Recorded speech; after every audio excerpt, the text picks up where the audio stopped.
चलिए स्टूडेंट्स, हम लोग क्वेश्चन नंबर 7 को सॉल्व करते हैं। देखिए क्वेश्चन नंबर 7 में क्या कहा जा रहा है स्टूडेंट्स, आप लोग क्वेश्चन को पढ़िए। इसमें कहा जा रहा है ए बी सी एक समकोण त्रिभुज है। यहाँ पर देखिए ए बी सी एक समकोण त्रिभुज है जिसमें angle A is equal to 90 degree. यहाँ पे देखिए ये जो हमारा एंगल ए है, एंगल ए पर कितने डिग्री का एंगल बन रहा है? 90 डिग्री का। एंगल बी और सी ज्ञात कीजिए। यहाँ पर ये जो आप बी देख रहे हो, मैं बी को निकालना है। यहाँ पे आप सी देख रहे हो, हमें सी को निकालना है। तो चलिए स्टूडेंट्स, हम लोग इसको सॉल्व करते हैं और देखते हैं इसका सॉल्यूशन क्या हो जाएगा। देखिए हमें A B is equal to A C दिया है, तो लिख लीजिए A B is equal to A C दिया है। और स्टूडेंट्स हम लोग जानते हैं, क्या जानते हैं? बराबर भुजा के सामने का कोण बराबर होता है। तो इस भुजा के सामने का ए वाला कोण बराबर होगा इस वाले कोण के। तो ये दोनों कोण क्या हो जाएंगे? बराबर हो जाएंगे। तो यहां से देखिए हम लोग क्या जानते हैं कि अगर हमारे पास कोई भी त्रिभुज है तो उस त्रिभुज के तीनों कोणों का योग कितना डिग्री होता है? देखिए इसका, इसका, इसका योग करेंगे तो 180 डिग्री होता है। तो यहाँ से अगर हम लोग लिखें angle B plus angle C plus angle A is equal to कितना डिग्री हो जाएगा? 180 डिग्री हो जाएगा, 180 डिग्री हो जाएगा। और यहाँ से ये जो हमारा एंगल बी है बराबर है एंगल सी के, तो इसको भी लिख लीजिए एंगल बी बराबर होगा एंगल सी के। क्यों बराबर होगा? क्योंकि दोनों भुजाएं बराबर हैं और हम जानते हैं बराबर भुजा के सामने का कोण क्या होता है? बराबर होता है। लिख लीजिए बराबर भुजा के सामने का कोण, के सामने का कोण। तो ए वाला एंगल, एंगल सी बराबर हो जाएगा इसके, क्योंकि ए भुजा बराबर है इस भुजा के। तो इतनी बात आप लोग समझ गए होंगे। तो यहां से हम लोग एंगल बी के स्थान पे एंगल सी रख दीजिए या फिर सी के स्थान पे बी रख दीजिए। चलिए हम लोग एंगल सी के स्थान पे एंगल बी रख देते। चलिए इसको समीकरण 1 मान लीजिए और इसको 2 मान लीजिए।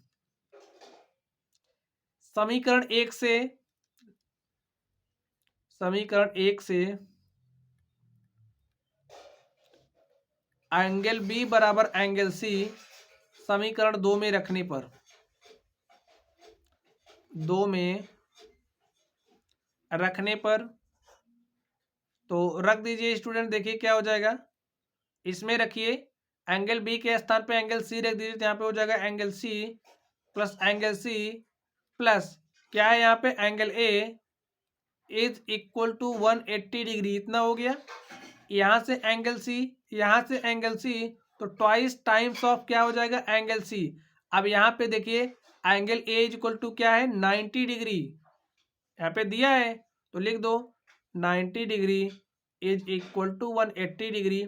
यहाँ से आप इसको इस तरफ भेजिए तो twice times of angle C is equal to 180 degree में से आप 90 डिग्री घटा दीजिए, कितना आ जाएगा? देख कितना आ जाएगा, twice times of angle C is equal to 180 में से 90 घटाइएगा, कितना हो जाएगा? 90। यहाँ से angle C is equal to क्या हो जाएगा? 90 डिग्री अपॉन में 2 और angle C is equal to क्या आ गया? 45 डिग्री।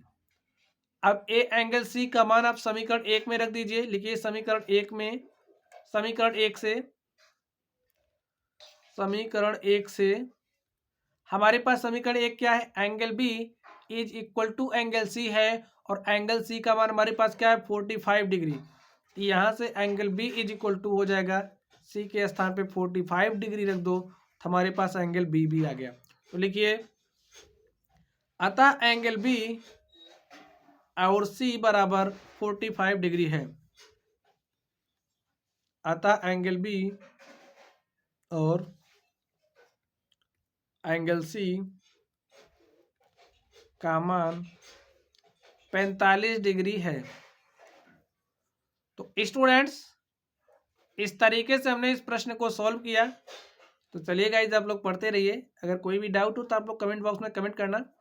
वीडियो पसंद आए तो वीडियो को लाइक करिएगा, चैनल पर नए हो तो चैनल को सब्सक्राइब करिएगा।